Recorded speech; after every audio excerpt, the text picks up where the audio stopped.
Las uvas, grapes. Miguel was the only one who could have taken the money orders. No one doubted that. Alfonso apologized to Esperanza, but Mamá graciously said that Miguel must have needed the money to go to Northern California. Alfonso promised the money would be paid back, one way or another, and Esperanza knew it would be. But she was angry with Miguel. How dare he go into her valise and take what was not his? And after all her hard work, Mamá seemed to get a little stronger every day. Although she still took many naps, Hortensia was happy that she was eating well, and every day Esperanza brought home just picked fruit to tempt her.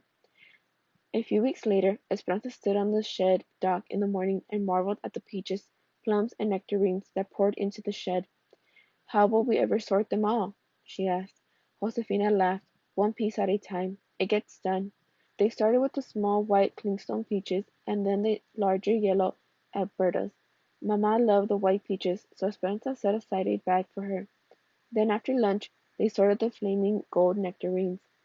Later that afternoon they would still have to sort a few bushels of plums. Esperanza loved the elephant heart plums, moldy green on the outside and blood red on the inside. They were tangy and sweet at the same time. She stood in the midsummer sun during her lunch break and ate one, bent over so the juice wouldn't run down her chin. Josefina called to her. "Mira," she said. "Look, there's Alfonso. What is he doing here?" Alfonso was talking to one of the supervisors. He had never left the fields in the middle of the day and come to the sheds. "Something must be wrong," said Esperanza. "Maybe it is the babies," said Josefina, and she hurried toward him. Esperanza could see them talking and slowly began walking toward them. Leaving the line of women and the stacks of lugs and plums, she tried to read from Josefina's expressions whether something was wrong. Then Josefina turned to look at her. Esperanza felt the blood drain from her face, and she suddenly knew why Alfonso was here. It had to be Mamma. The doctor had said she could have a relapse. Something must have happened to her. Esperanza suddenly felt weak, but she kept walking. "Is it Mamma?" "No, no, I didn't mean to alarm you, Esperanza, but I need you to come with me. Hortensia is in the truck." "But it's so early." "It's okay. I talked to the supervisor." She followed him to the truck. Hortensia was waiting inside. "We got a message from Miguel," she said. "We are to meet him at the bus station in Bakersfield at 3 o'clock. He said he is coming from Los Angeles and that we should bring you. That's all we know." "But why would he want me to come?" asked Esperanza. "I can only hope that it's to apologize for his actions," said Hortensia. It was over 100 degrees. Hot wind whipped inside the cab. Esperanza felt the perspiration sliding down her skin beneath her dress. It felt strange to be riding to town on a workday, breaking her routine in the sheds. She kept thinking of all the elephant hearts that the others would have to pack short-handed. Hortensia squeezed her hand. "I can't wait to see him," she said. Esperanza offered a tight smile. They arrived at the bus station and sat on a bench in front. The clerks all spoke to one another in English, their hard, sharp words meaning nothing to Esperanza. It always startled her when she heard English, and she hated not knowing what people were saying. Some day she would learn it. She strained to hear each announcement that was made, finally hearing the word she was waiting for: Los Angeles. A silver bus turned the corner and pulled into the bay in front of the station. Esperanza searched the passengers seated on the bus but couldn't see Miguel. She and Hortensia and Alfonso stood up and watched everyone get off. And then, finally, there was Miguel standing in the doorway of the bus. He looked tired and mumbled, but when he saw his parents, he jumped from the steps, grabbing his mother and hugging her, then his father, clapping him on the back. He looked at Esperanza and smiled. "I have brought you proof that things will get better," he said. She looked at him, trying to be angry. She didn't want him to think she was glad to see him. "Did you bring back what you have stolen?" "No, but I brought you something better." Then he turned to help the last passenger from the bus, a small, older woman trying to get down the steep steps. The sun, reflecting off the shiny bus, glinted in Esperanza's eyes. She shaded them with her hand, trying to imagine what Miguel was talking about. For a moment she saw un fantasma, a ghost of Abuelita, walking toward her, with one arm reaching out to her and the other pressing on a wooden cane. "Esperanza," said the ghost. She heard Hortensia suck in her breath. Suddenly Esperanza knew that her eyes were not deceiving her. Her throat tightened and she felt as if she couldn't move. Abuelita came closer. She was small and wrinkled, with wisps of white hair falling out of her bun at the back of her head. Her clothes looked mush from travel, but she had her same white lace handkerchief tucked into the sleeve of her dress and her eyes brimmed with tears. Esperanza tried to say her name but couldn't. Her throat was cramping from her emotions. She could only reach out for her grandmother and bury her head in the familiar smell of face powder, garlic, and peppermint. Abuelita, abuelita, she cried. Aquí estoy. I am here, mi nieta. How I have missed you. Esperanza rocked her back and forth, daring to believe that it was true, looking at her through tears to make sure she was not dreaming, and laughing finally, laughing and smiling and holding her hands. Then Hortensia and Alfonso took their turns. Esperanza looked at Miguel. How? She asked. I needed to have something to do while I waited for work, so I went for her. After they pulled into camp, they escorted Abuelita into their cabin, where they found Josefina, Juan, and the babies waiting. Josefina, where's Mama? It was warm, so we settled her in the shade. She fell asleep. Isabel sitting with her. Is everything all right? Hortensia introduced Abuelita to Juan and Josefina, whose faces lit up. Esperanza then watched her grandmother look around the tiny room that now held pieces of their new life. Isabel's pictures on the wall, a bowl of peaches on the table, the baby's toys underfoot, Papa's roses in a coffee can. Esperanza wondered what Abuelita thought of the sad conditions, but she just smiled and said, Please take me to my daughter. Esperanza took Abuelita's hand and led her toward the trees.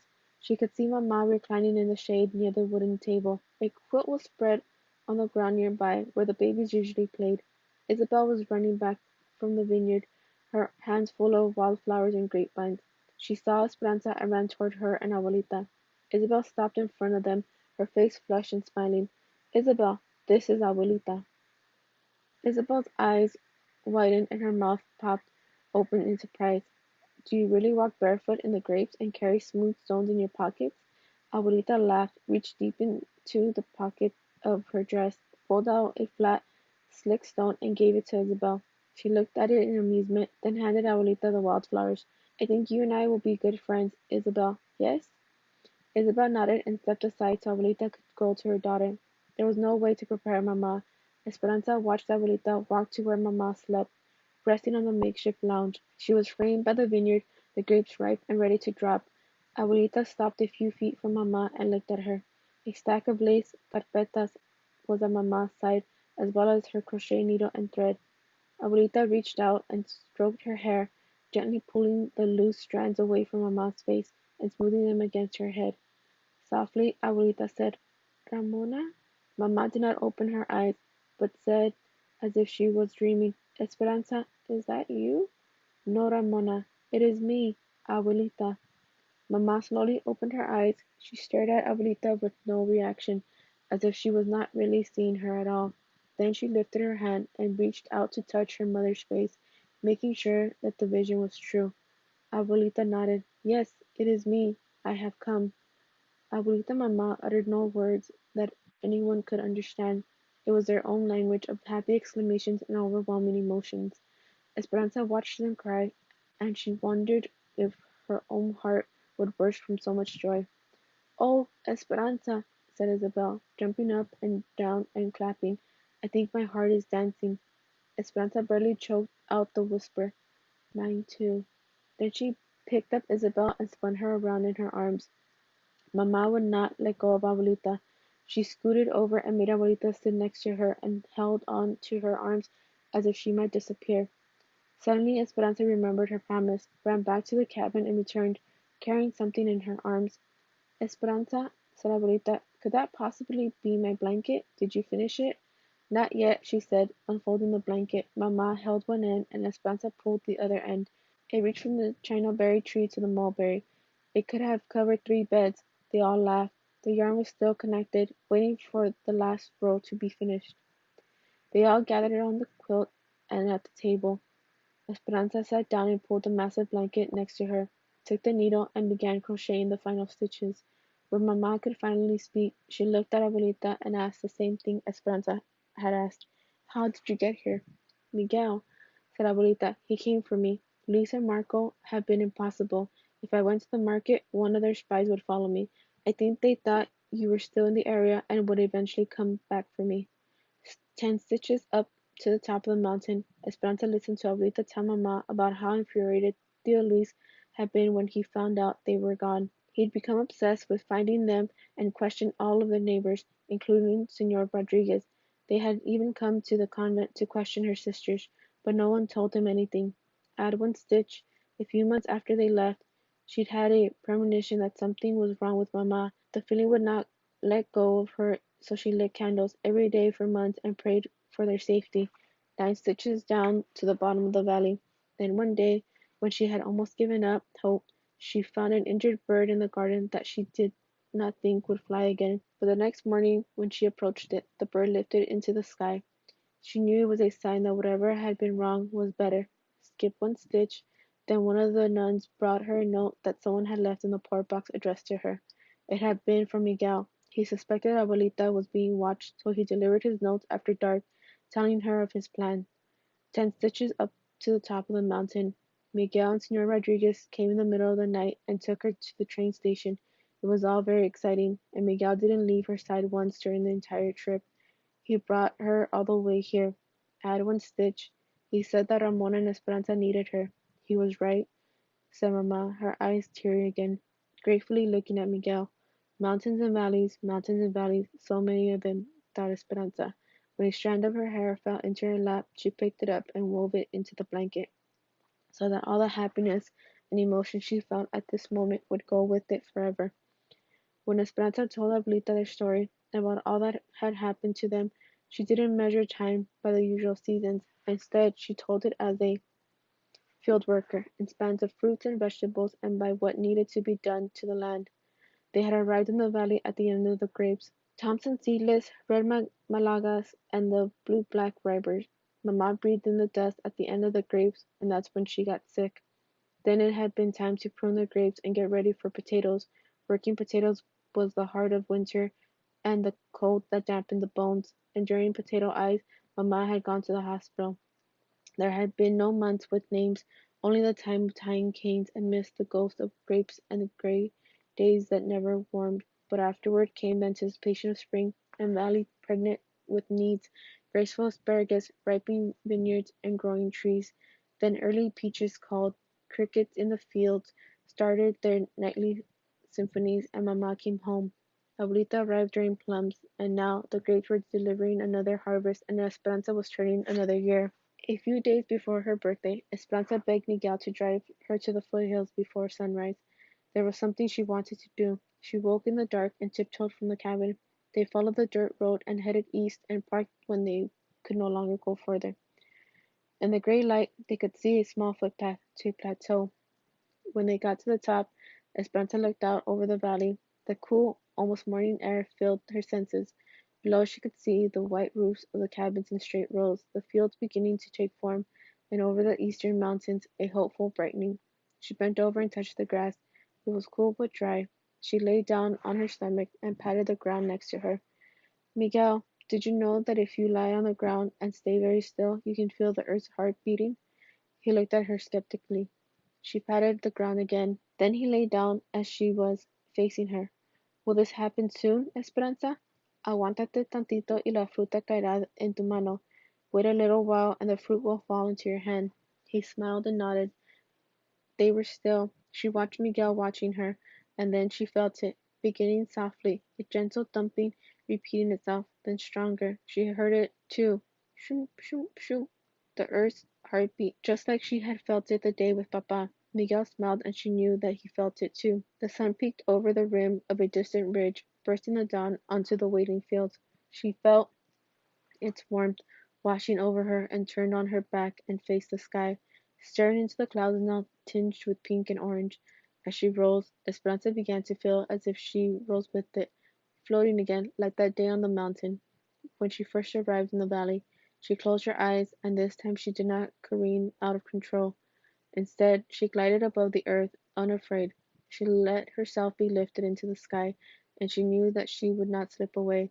She knew that she would never lose Papa, or Nanto de las Rosas, or Abuelita or Mamma, no matter what happened. It was as Carmen, the egg woman, had said on the train. She had her family, a garden full of roses, her faith, and the memories of those who had gone before her.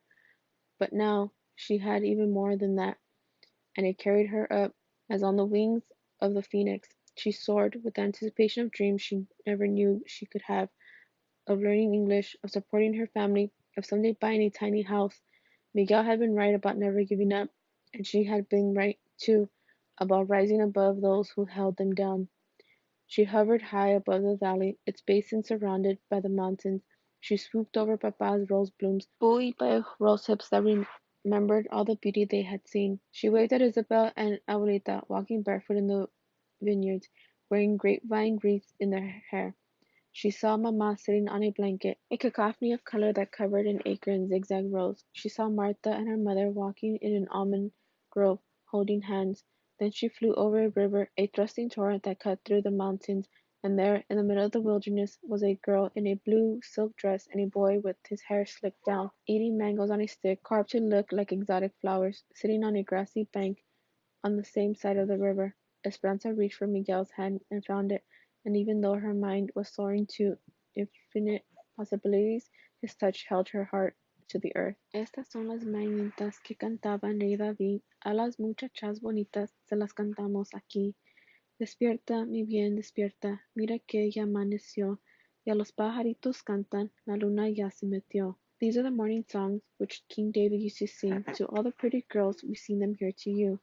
Awake, my beloved, awake. See, it is already dawn. The birds are already singing. The moon has already gone. On the morning of her birthday, Esperanza heard the voices coming from outside her window. She could pick out Miguel's, Alfonso's, and Juan's. She sat up in bed and listened. She smiled. Esperanza lifted the curtain. Isabel came over to her bed and looked out with her, clutching her doll. They both blew kisses to the men who sang the birthday song.